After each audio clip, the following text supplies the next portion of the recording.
നമസ്കാരം. ഇന്നത്തെ topic types of capacitors. Capacitors mainly രണ്ടായിട്ടാണ് ക്ലാസിഫൈ ചെയ്തിട്ടുള്ളത്. Fixed capacitor, variable capacitor. Fixed capacitor എന്ന് പറയുന്നത് കപ്പാസിറ്റൻസ് വാല്യൂ ഫിക്സഡ് ആണ്. അതേപോലെ വേരിയബിൾ കപ്പാസിറ്റർ എന്ന് പറയുന്നതിന്റെ കപ്പാസിറ്റൻസിനെ നമുക്ക് ചേഞ്ച് ചെയ്യാൻ പറ്റും. ഫിക്സഡ് കപ്പാസിറ്റേഴ്സിനെ രണ്ടായിട്ടാണ് ക്ലാസിഫൈ ചെയ്തിരിക്കുന്നത്, non polarized then polarized. Variable കപ്പാസിറ്റേഴ്സിനെ ട്യൂണിംഗ് കപ്പാസിറ്റേഴ്സ് ആയിട്ടും ട്രിമ്മർ കപ്പാസിറ്റേഴ്സ് ആയിട്ടും ക്ലാസിഫൈ ചെയ്തിരിക്കുന്നു. ഫിക്സഡ് കപ്പാസിറ്റേഴ്സിൽ പോളറൈസ്ഡ് വണ്ണില് പൊളാരിറ്റി ബേസ് ചെയ്താണ് കപ്പാസിറ്റർ ഉള്ളത്. അതായത് അതിന്റെ പ്ലേറ്റ്സിന് പൊളാരിറ്റി ഉണ്ടാവും. അപ്പോൾ അത് രണ്ടായിട്ട് ക്ലാസിഫൈ ചെയ്തിട്ടുണ്ട്, ഇലക്ട്രോലൈറ്റിക് കപ്പാസിറ്ററും സൂപ്പർ കപ്പാസിറ്റേഴ്സും. ഇലക്ട്രോലൈറ്റിക് കപ്പാസിറ്റേഴ്സിൽ നമ്മൾ യൂസ് ചെയ്യുന്ന ഡൈഇലക്ട്രിക് മീഡിയത്തിനെ ബേസ് ചെയ്തിട്ട് വീണ്ടും മൂന്നായിട്ട് ക്ലാസിഫൈ ചെയ്തിട്ടുണ്ട്, aluminium, tantalum, niobium capacitors. Super കപ്പാസിറ്റേഴ്സിനെ മൂന്നായിട്ട് ക്ലാസിഫൈ ചെയ്തിരിക്കുന്നു, double layer capacitor, hybrid capacitor, pseudo capacitors. Then non polarized കപ്പാസിറ്റേഴ്സിൽ സെറാമിക് കപ്പാസിറ്റർ ഉണ്ട്, അത് തന്നെ ക്ലാസ് 1 ക്ലാസ് 2 ആയിട്ട് ക്ലാസിഫൈ ചെയ്തിരിക്കുകയാണ്. ദെൻ ഫിലിം കപ്പാസിറ്റേഴ്സിനെ പേപ്പർ, മെറ്റൽ ഫിലിം എന്നിങ്ങനെ ക്ലാസിഫൈ ചെയ്തിട്ടുണ്ട്. ദെൻ അതർ കപ്പാസിറ്റേഴ്സ്, അത് ഡിപ്പെൻഡിങ് ഓൺ ഡൈഇലക്ട്രിക് ആണ്. നമ്മൾ അവിടെ യൂസ് ചെയ്യുന്ന ഡൈഇലക്ട്രിക് മീഡിയം ഏതാണോ അതിനെ ഡിപ്പെൻഡ് ചെയ്ത് ഡിഫറെന്റ് ടൈപ്സ് ഓഫ് കപ്പാസിറ്റേഴ്സ് ഉണ്ട്. For example plastic capacitor, mica capacitor, then glass capacitor. അപ്പൊ ഡൈഇലക്ട്രിക് മാറുന്ന അനുസരിച്ച് ഡിഫറെന്റ് ടൈപ്സ് ഓഫ് കപ്പാസിറ്റേഴ്സ് ഉണ്ട്. First one, electrolytic capacitor. Electrolytic കപ്പാസിറ്റേഴ്സിന്റെ ഒരു കൺസ്ട്രക്ഷൻ എങ്ങനെയാന്ന് പറഞ്ഞാല്, രണ്ട് thin layer of metal foils ഉണ്ടാവും. അതായത് ഇപ്പൊ അലൂമിനിയം ആണെങ്കിൽ അലൂമിനിയം ഫോയിൽസ് ഉണ്ടാവും. അതിൽ ഒരു സൈഡ് പ്ലെയിൻ ഫോയിലും ഓപ്പോസിറ്റ് സൈഡ് എച്ച്ഡ് ഫോയിലും ആണ്. ഈ രണ്ട് ഫോയിൽസിനെ ഇലക്ട്രോലൈറ്റ് യൂസ് ചെയ്ത് സെപ്പറേറ്റ് ചെയ്തിരിക്കുകയാണ്. അപ്പോൾ ഇലക്ട്രോലൈറ്റിക് എന്ന് പറയുമ്പോൾ പൊളാരിറ്റി വേണമെന്ന് പറഞ്ഞു. അപ്പൊ ഈ ഫോയിൽസില് പൊളാരിറ്റി സെറ്റപ്പ് ചെയ്യാൻ വേണ്ടിയിട്ട് ഒരു സൈഡിലെ ഫോയിലിനെ അതിനോട് ചേർന്ന് ഒരു അലൂമിനിയം ഓക്സൈഡിന്റെ തിൻ ലെയർ ഗ്രോ ചെയ്യും. അങ്ങനെ ഗ്രോ ചെയ്യുന്നത് കൊണ്ട് അവിടെ ഒരു ഡൈഇലക്ട്രിക് ആയിട്ട് ഈ അലൂമിനിയം ഓക്സൈഡ് ഫോം ആവുകയാണ്, ആക്ട് ആവുകയാണ്. അങ്ങനെ ആക്ട് ആവുമ്പോൾ അതിന്റെ അലൂമിനിയം ഫോയില് ഒരു പ്ലേറ്റ് പോസിറ്റീവും ഈ ഇലക്ട്രോലൈറ്റും മറ്റേ പ്ലെയിൻ പ്ലേറ്റ് ഫോയിലും കൂടി നെഗറ്റീവ് ആയിട്ടും ആക്ട് ചെയ്യും. അതായത് എച്ച്ഡ് ആയിട്ടുള്ള ഫോയില് ആനോഡായിട്ടും ബാക്കി ഭാഗങ്ങളെല്ലാം കാഥോഡായിട്ടും ആക്ട് ആവും. അപ്പോ ഇതിന്റെ കൺസ്ട്രക്ഷൻ മൊത്തത്തിൽ പറയുകയാണെങ്കിൽ ഒരു കാഥോഡ് ഉണ്ട്, ഒരു ആനോഡൈസ്ഡ് ആനോഡ് ഉണ്ട്, and it is separated by an electrolyte അല്ലെ. അപ്പൊ ഇവിടെ യൂസ് ചെയ്യുന്ന ഇലക്ട്രോലൈറ്റ് എന്ന് പറയുന്നത് ഒന്നെങ്കിൽ ഒരു പേപ്പർ അല്ലെങ്കിൽ ഒരു ടിഷ്യൂ സോക്ക് ചെയ്തിട്ടുണ്ടാവും. ഇലക്ട്രോലൈറ്റിൽ സോക്ക് ചെയ്തിട്ടുള്ള ഒരു പേപ്പർ അല്ലെങ്കിൽ ടിഷ്യൂ ആണ്. ഇനി ഇതിലെ ഫിഗർ നോക്കിയാൽ നമുക്ക് കാണാം, കപ്പാസിറ്ററിന്റെ ഒരു പടം കാണാം. നമ്മൾ കണ്ടിട്ടുണ്ട് ബ്ലൂ കളർ കപ്പാസിറ്റർ. അപ്പൊ അത് ഇലക്ട്രോലൈറ്റിക് കപ്പാസിറ്റർ ആണ്, ഇച്ചിരി ബിഗ് ആണ് സൈസ് അല്ലെ. അപ്പൊ അതിൽ തന്നെ പൊളാരിറ്റിയുടെ ബാൻഡ് അവിടെ മാർക്ക് ചെയ്തിട്ടുണ്ടാവും. നെഗറ്റീവ് അതിനകത്ത് സാധാരണ മാർക്ക് ചെയ്യാറുണ്ട്. അതല്ലാതെ തന്നെ നമുക്ക് ലീഡ് നോക്കിയിട്ട് അതിന്റെ ടെർമിനൽസ് നോക്കിയിട്ട് നമുക്ക് പറയാൻ പറ്റും. പോസിറ്റീവ് ലീഡ് ആണെങ്കിൽ അത് ഇച്ചിരി ലോങ്ങർ ആയിരിക്കും, നെഗറ്റീവ് ലീഡ് ഷോർട്ടർ ആയിരിക്കും. അപ്പം പൊളാരിറ്റി ഉള്ളത് കൊണ്ട് തന്നെ നമ്മൾ സപ്ലൈയിൽ കണക്ട് ചെയ്യുമ്പോൾ, സർക്യൂട്ടിൽ കണക്ട് ചെയ്യുമ്പോൾ നമ്മൾ പൊളാരിറ്റി നോക്കി തന്നെ കണക്ട് ചെയ്യണം. റിവേഴ്സ് ആയിട്ട് അല്ലെങ്കിൽ റിവേഴ്സ് പൊളാരിറ്റി കണക്ട് ചെയ്യുകയാണെങ്കിൽ ഈ അകത്തിരിക്കുന്ന ഇലക്ട്രോലൈറ്റ് ഗ്യാസ് എമിറ്റ് ചെയ്യുകയും എക്സ്പാൻഡ് ചെയ്യുകയും ഈ സീൽഡ് ബോഡി എക്സ്പ്ലോഡ് ചെയ്ത് പോവുകയും ചെയ്യും. ഓക്കെ, പൊട്ടിത്തെറിക്കും. അപ്പം പൊളാരിറ്റി നോക്കി കണക്ട് ചെയ്തില്ലെങ്കിൽ ഇത് പൊട്ടിത്തെറിക്കാൻ സാധ്യതയുണ്ട്. ഞാൻ നേരത്തെ പറഞ്ഞു ഇതിനെ യൂസ് ചെയ്യുന്ന ഡൈഇലക്ട്രിക് അനുസരിച്ച് ഇലക്ട്രോലൈറ്റിക് കപ്പാസിറ്റേഴ്സിനെ 3ആയിട്ട് ക്ലാസിഫൈ ചെയ്തിട്ടുണ്ട്. അതിൽ ഫസ്റ്റ് വൺ ആണ് അലൂമിനിയം ഇലക്ട്രോലൈറ്റിക് കപ്പാസിറ്റർ. ഇതിൽ നമ്മൾ യൂസ് ചെയ്യുന്ന ആനോഡ് അലൂമിനിയം ഫോയിലാണ്. ഡൈഇലക്ട്രിക് വരുന്നത് അലൂമിനിയം ഓക്സൈഡ് ആണ്. ഓക്കെ, ഇവിടെ നമ്മൾ യൂസ് ചെയ്യുന്ന ഇലക്ട്രോലൈറ്റ് എന്ന് പറയുന്നത് ലിക്വിഡ് ആവാം, സോളിഡ് ആവാം. ലിക്വിഡ് ടൈപ്പ് ഇലക്ട്രോലൈറ്റുകൾ എത്തിലീൻ ഗ്ലൈക്കോൾ, ഡൈമീഥൈൽ അസെറ്റമൈഡ് അല്ലെങ്കിൽ ഡൈമീഥൈൽ ഫോർമമൈഡ് ഒക്കെയാണ്. സോളിഡ് ഇലക്ട്രോലൈറ്റ്സ് വരുന്നത് മാംഗനീസ് ഡയോക്സൈഡ് അല്ലെങ്കിൽ ഒരു കണ്ടക്റ്റീവ് ആയിട്ടുള്ള ഒരു പോളിമർ ആണ് സോളിഡ് ഇലക്ട്രോലൈറ്റ് വരുന്നത്. നമ്മൾ നേരത്തെ കഴിഞ്ഞ ക്ലാസ്സിൽ പറഞ്ഞിട്ടുള്ള സ്പെസിഫിക്കേഷൻസ് വെച്ചിട്ടുള്ള ഒരു ടേബിൾ ആണ് ഇവിടെ കാണിച്ചിരിക്കുന്നത്. നോമിനൽ കപ്പാസിറ്റി അതായത് റേറ്റഡ് കപ്പാസിറ്റൻസ് വാല്യൂ എന്ന് പറയുന്നത് 0.1 മൈക്രോഫാരഡ് ടു 47,000 മൈക്രോഫാരഡ് ആണ്, with tolerance plus or minus 20%. Then working voltage വരുന്നത് 3 വോൾട്ട് ടു 600 വോൾട്ട് ആണ്. Temperature range -40°C to 85°C ആണ്. Then temperature coefficient 2500 ppm per degree Celsius ആണ്. Insulation resistance 100 mega ohms ആണ്. Okay. Then dissipation factor വരുന്ന 10% ആണ്. അതൊരു high loss തന്നെയാണ് നമുക്ക് വരുന്നത്. ഡൈഇലക്ട്രിക് അബ്സോർപ്ഷൻ 8 ആണ്. ഇതൊരു ഹൈ വോളിമെട്രിക് കപ്പാസിറ്റൻസ് ആണ് അല്ലെ. ആൻഡ് ഇതിന്റെ ആപ്ലിക്കേഷൻസ് എന്ന് പറയുന്നത് പവർ സപ്ലൈ സർക്യൂട്ട്സിലൊക്കെ, ഫിൽറ്റേഴ്സിൽ, ഓഡിയോ സർക്യൂട്ട്സിലൊക്കെയാണ് നമ്മൾ ഇത് യൂസ് ചെയ്യുന്നത്. ഇതിന്റെ കോസ്റ്റ് ഹൈ ആയിരിക്കും. Then tantalum electrolytic capacitor. നേരത്തെ പറഞ്ഞതുപോലെ ആനോഡ് ടെൻഡാലം ആകും. ഡൈഇലക്ട്രിക് മീഡിയം ടെൻഡാലം ഓക്സൈഡ് ആണ്. ആൻഡ് ഇവിടെ യൂസ് ചെയ്യുന്ന ഇലക്ട്രോലൈറ്റ് എന്ന് പറയുന്നത് സൾഫ്യൂരിക് ആസിഡ്, മാംഗനീസ് ഡയോക്സൈഡ് അല്ലെങ്കിൽ കണ്ടക്റ്റീവ് പോളിമർ ആണ്. അപ്പം ടെൻഡാലം ഇലക്ട്രോലൈറ്റ് അലൂമിനിയം ഇലക്ട്രോലൈറ്റിനെ വെച്ച് നോക്കുമ്പോൾ റിലയബിളും ആണ്, എഫിഷ്യന്റും ആണ് ആൻഡ് സ്മോളർ സൈസ് ആണ്.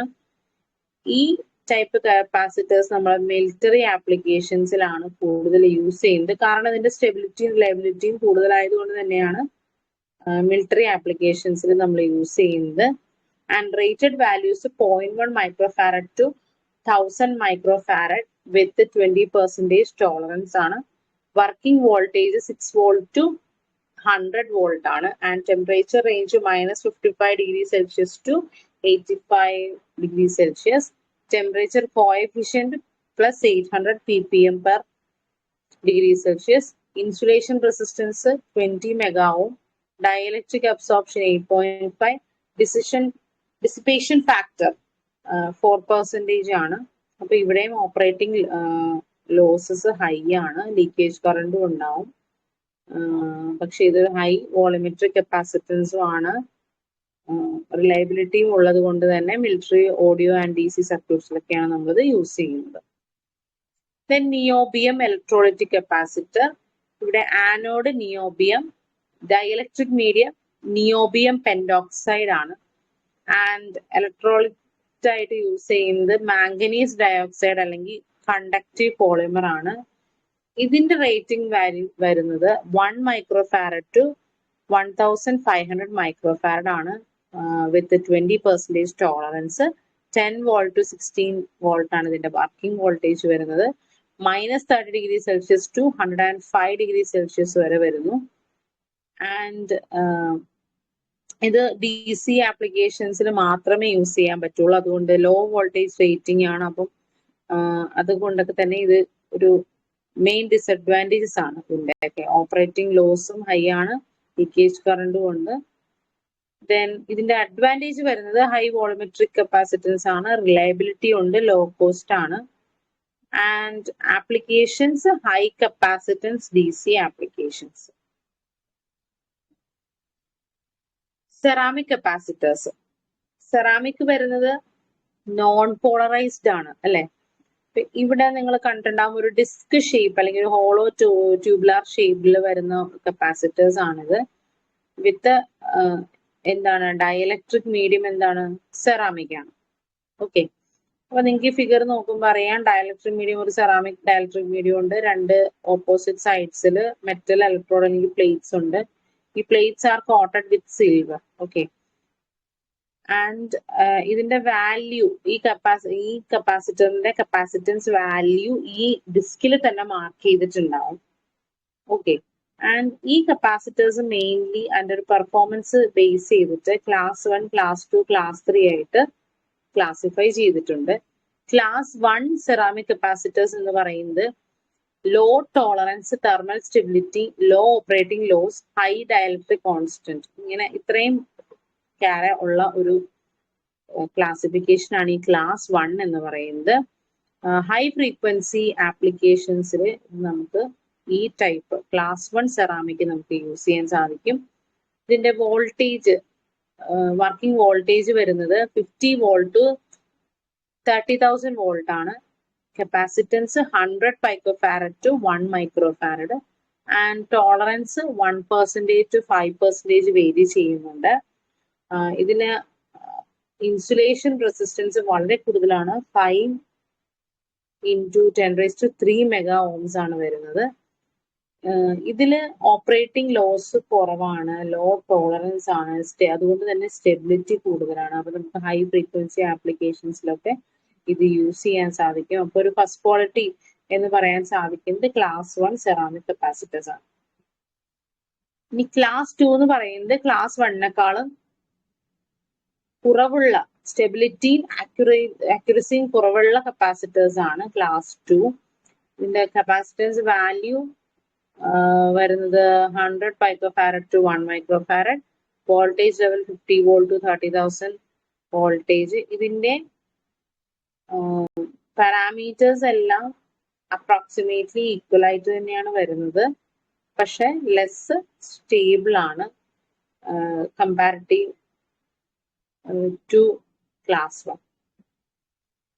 Okay, then class 3. ക്ലാസ് 3 എന്ന് പറയുമ്പോൾ ഏറ്റവും ലീസ്റ്റ് സ്റ്റെബിലിറ്റിയും ആക്യുറസിയും ഉള്ള ഒരു സെറാമിക് ആണ്.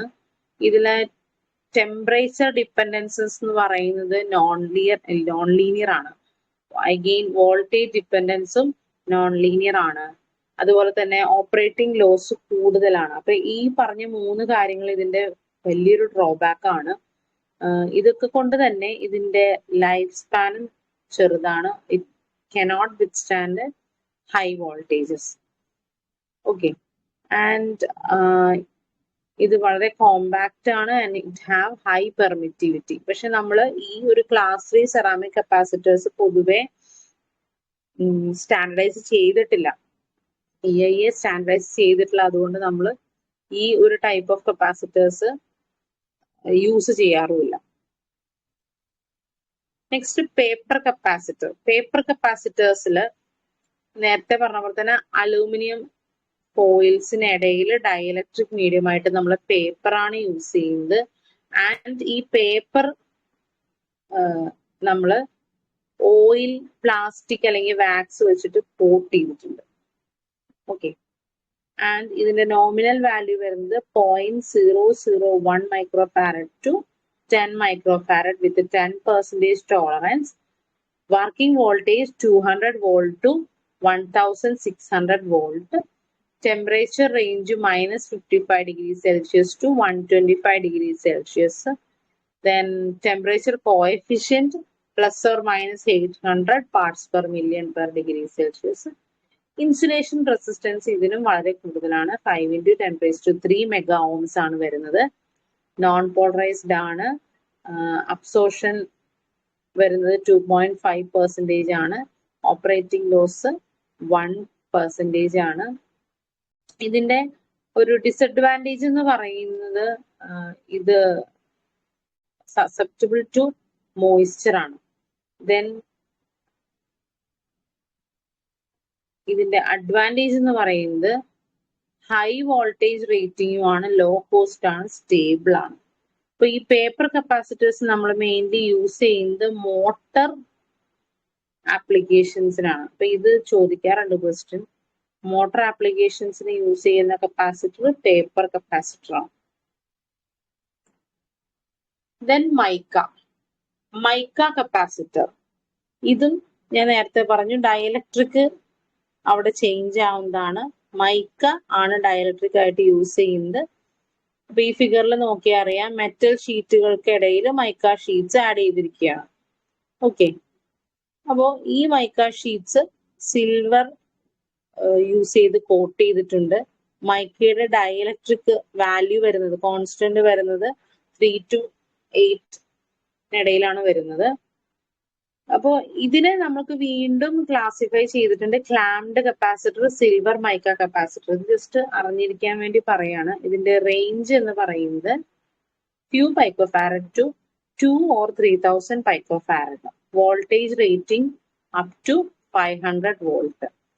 Leakage current is very small. ഇതിനകത്ത് നമ്മൾ ഈ മൈക്ക കപ്പാസിറ്റേഴ്സ് യൂസ് ചെയ്യുന്നത് റേഡിയോ ഫ്രീക്വൻസി സർക്യൂട്ട്സിലാണ്. അത് ഹൈ ഫ്രീക്വൻസി സർക്യൂട്ട്സിൽ കപ്ലിംഗ് കപ്പാസിറ്റേഴ്സ് ആയിട്ടാണ് യൂസ് ചെയ്യുന്നത്. അല്ലെങ്കിൽ ഒരു ട്യൂൺഡ് RF സർക്യൂട്ട്സിൽ സിൽവേർഡ് മൈക്ക കപ്പാസിറ്റേഴ്സ് ആണ് യൂസ് ചെയ്യുന്നത്. അപ്പം ഓർക്കുക, ഹൈ ഫ്രീക്വൻസി ആപ്ലിക്കേഷൻ ആണ്, ലോ ലീക്കേജ് റിയാക്ടൻസ് ആണ്, ആക്യുറസി കൂടുതലാണ്. അതുകൊണ്ട് തന്നെ AF RF ട്യൂണിംഗ് സർക്യൂട്ട്സ് അല്ലെങ്കിൽ കപ്ലിംഗ് സർക്യൂട്ട്സിലാണ് ഇത് യൂസ് ചെയ്യുന്നത്. Then plastic film capacitor. ഇവിടെ ഡയലക്ട്രിക് പ്ലാസ്റ്റിക് ആയിട്ടാണ് നമ്മൾ യൂസ് ചെയ്യുന്നത്. ഇതിൽ തന്നെ ഒരുപാട് ടൈപ്സ് വരുന്നുണ്ട്. ഈ ടൈപ്പുകൾക്ക് എല്ലാം അതിന്റെ ഒരു സ്പെസിഫിക്കേഷൻ എല്ലാം ഡിഫറെന്റ് ആണ്. അപ്പൊ ഇതിന്റെ ടൈപ്സിന്റെ പേരുകൾ നമുക്കൊന്ന് ഫെമിലറൈസ് ചെയ്യാം. പോളികാർബണേറ്റ് അല്ലെങ്കിൽ polyester PT, polypropylene, polystyrene, polysulfone, parylene, Kapton polyimide, Teflon, metallized polyester. Okay, അപ്പൊ ഇത്രയൊക്കെയാണ് കോമൺ ആയിട്ട് വരുന്ന കുറച്ച് പ്ലാസ്റ്റിക് ഫിലിം കപ്പാസിറ്റേഴ്സ്. ഇതിന്റെ range picofarad to few microfarad ആണ്. ഹൈ സ്റ്റെബിലിറ്റി ആണ്, ഹൈ ഫ്രീക്വൻസി പെർഫോമൻസ് ആണ്. ഇതിന്റെ പ്ലാസ്റ്റിക് ഫിലിം കപ്പാസിറ്റേഴ്സ് എപ്പോഴും ഒന്നെങ്കിൽ ഓവൽ അല്ലെങ്കിൽ റൗണ്ട് ഷേപ്പിൽ ഉണ്ടാവും. ഒരു റെക്ടാങ്കുലർ കേസിൽ അല്ലെങ്കിൽ ഒരു റൗണ്ട് കേസിലായിട്ടായിരിക്കും നമുക്കിത് കിട്ടുന്നത്. Then variable capacitor. നമ്മൾ ഇത്രയും നേരം പഠിച്ചുകൊണ്ടിരുന്നത് ഫിക്സഡ് കപ്പാസിറ്റേഴ്സിനെ കുറിച്ചാണ്. അതിന്റെ കപ്പാസിറ്റൻസ് വാല്യൂ ഫിക്സഡ് ആണ്. അപ്പോൾ നമുക്ക് വേരിയബിൾ കപ്പാസിറ്റർ എന്ന് പറയുമ്പോൾ ഇതിന്റെ കപ്പാസിറ്റൻസ് നമുക്ക് അഡ്ജസ്റ്റ് ചെയ്യാൻ സാധിക്കും in A certain range. Okay, അപ്പോൾ ഇവിടെ വരുന്നതിന്റെ കൺസ്ട്രക്ഷൻ വരുന്നതെന്ന് പറയുന്നത് ഒരു പ്ലേറ്റ് ഫിക്സഡും സെക്കൻഡ് അല്ലെങ്കിൽ അതർ പ്ലേറ്റ് അത് മൂവബിളും ആണ്. അപ്പോൾ ഈ മൂവബിൾ ആയിട്ടുള്ള പ്ലേറ്റിനെ മൂവ് ചെയ്യിച്ചിട്ടാണ് അതിന്റെ ഇടയിലുള്ള ഏരിയയും അല്ലെങ്കിൽ distance of separation of plates ഒക്കെ വേരി ചെയ്തിട്ടാണ് നമ്മൾ കപ്പാസിറ്റൻസ് വാല്യൂ വേരി ചെയ്യുന്നത്. അപ്പോൾ ഈ വേരിയബിൾ ടൈപ്പ് കപ്പാസിറ്റേഴ്സിന്റെ ഒരു റേഞ്ച് പറയുകയാണെങ്കിൽ ഒരു 10 picofarad to 500 picofarad ഇതിനിടയിൽ നമുക്ക് വേരി ചെയ്യാൻ സാധിക്കും. അപ്പൊ ഇതിന്റെ സിമ്പിൾ ആണ്, ഈ കപ്പാസിറ്ററിന്റെ സിമ്പിളിന്റെ കൂടെ ഒരു ആരോ വരുന്നതാണ് വേരിയബിൾ കപ്പാസിറ്റർ വരുന്നത്. ആൻഡ് ഇതിന്റെ ടൈപ്സ് എന്ന് പറയുന്നത് ഗ്യാങ് കപ്പാസിറ്റർ, ട്രിമ്മർ, പാഡ്. അപ്പം ഈ ഗ്യാങ് കപ്പാസിറ്റർ പഠിക്കുന്നതിന് മുന്നേ നമുക്ക് ആദ്യം ഒരു അറിയേണ്ട ഒരു ടേമാണ് ട്യൂണിംഗ് കപ്പാസിറ്റർ എന്ന് പറയുന്നത്.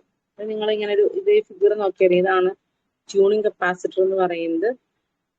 ഇതിന് ഒരു സ്റ്റേറ്റർ ഉണ്ടാവും, അതായത് സ്റ്റേഷനറി പാർട്ട്, ദെൻ റോട്ടർ, അതായത് ഒരു റൊട്ടേറ്ററി പാർട്ട്, ഒരു ഷാഫ്റ്റ് യൂസ് ചെയ്ത് റൊട്ടേറ്റ് ചെയ്യുന്ന ഒരു പാർട്ടാണ് റോട്ടർ എന്ന് പറയുന്നത്. ആൻഡ് ഈ റോട്ടറിനെ നമ്മൾ ഷാഫ്റ്റ് യൂസ് ചെയ്ത് മൂവ് ചെയ്യിക്കുകയാണ്. അപ്പൊ മൂവ് ചെയ്യുമ്പോൾ ഇവിടെ കാണുന്ന ഈ സ്ലോട്ട്സ് കണ്ടോ, അതായത് പ്ലേറ്റ്സ് തമ്മിലുള്ള ഒരു ഗ്യാപ്പുകളാണ്, ഓരോ പ്ലേറ്റ് തമ്മിലുള്ള ഗ്യാപ്പാണ്. അപ്പൊ ഈ സ്ലോട്ട്സിന് ക്ലോസ് ആയിട്ട് വരുമ്പോഴേക്കും, അതായത് റോട്ടർ പ്ലേറ്റ്സ് സ്റ്റേറ്റർ പ്ലേറ്റ്സിന്റെ സ്ലോട്ട്സിൽ ക്ലോസ് ആയിട്ട് വരുമ്പോഴനുസരിച്ചാണ് നമ്മൾ കപ്പാസിറ്റർ വാല്യൂ മാറുന്നത്. ഓക്കെ, ഈ റോട്ടർ പ്ലേറ്റ്സ് സ്റ്റേറ്ററിന് കറക്റ്റ് ആയിട്ട് കംപ്ലീറ്റ് ആയിട്ട് ആ സ്ലോട്ടിൽ വന്ന് വീഴുകയാണെങ്കിൽ, അല്ലെങ്കിൽ അത് പ്ലേസ് ആവുകയാണെങ്കിൽ കപ്പാസിറ്റൻസ് വാല്യൂ മാക്സിമം ആയിരിക്കും, അല്ലാന്നുണ്ടെങ്കിൽ മിനിമം ആയിരിക്കും. ഓക്കെ, അപ്പൊ ഇങ്ങനെ ട്യൂണിങ് കപ്പാസിറ്റർ, അതായത് ഇങ്ങനെയാണ് നമ്മൾ സാധാരണ ട്യൂണിങ് കപ്പാസിറ്റേഴ്സ് വർക്ക് ചെയ്യിക്കുന്നത്. അപ്പൊ ഏതിലൊക്കെ നമ്മൾ RF നമുക്ക് ആപ്ലിക്കേഷൻസിലൊക്കെ യൂസ് ചെയ്യാൻ പറ്റുന്നതാണ്.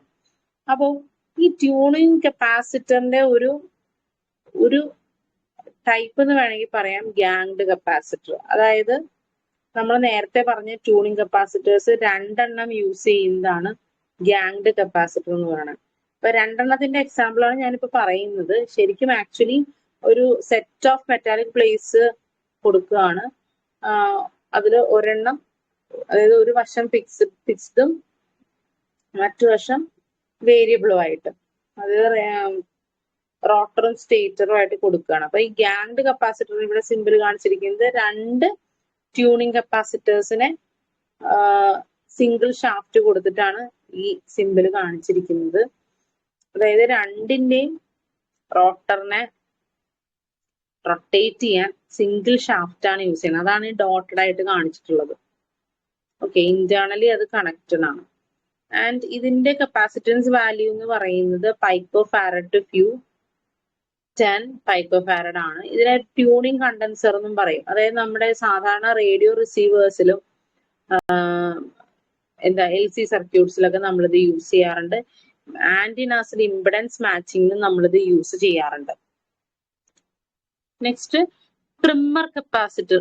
ഈ ഫിഗർ നോക്കുമ്പോൾ തന്നെ അറിയാം, ഒരു സ്ക്രൂ ഡ്രൈവർ കാണാം അല്ലെ. ഈ സ്ക്രൂ ഡ്രൈവറിനെ വേരി ചെയ്തിട്ടാണ് നമ്മൾ ഇതിന്റെ കപ്പാസിറ്റൻസ് വാല്യൂ മാറ്റുന്നത്.